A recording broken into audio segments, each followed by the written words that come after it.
Guys, ছাদে চলে এসেছি। চলো দেখি ছাদের থেকে আজকে কি কি ফুল তুলি। দুটো কসমস ফুটেছিল, তাই একটা তারপরে তুলে নিচ্ছি এই সুন্দর একটা গাঁদা ফুল।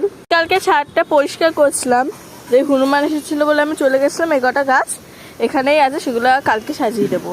এই গাছের তো ফুলের নামই নেই, ফুল দিয়েই যাচ্ছে। অনেক ফুল ফুটেছে, অনেক মানে অনেকই, তাই আমি কয়েকটা বেশি ফুল নিয়ে নিলাম, দুটো আর নিলাম না। এই গাছ থেকেও 3-4টে আমি নিয়ে নিয়েছি।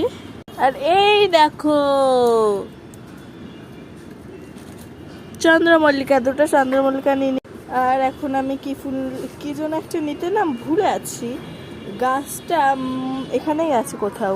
ও তুলসী পাতা, 4টে নেব। আর ফুল ফুটিনি, আজকে এই কটাই ফুটেছিল। ফুটেছে একটা গোলাপ, সেটা পরে একদিন তুলবো। তো আজকে এই কটাই ফুলেছে। তো কিরকম লাগলো ভিডিওটা? ভালো লাগলে একটা লাইক কমেন্ট শেয়ার করবেন। Bye bye.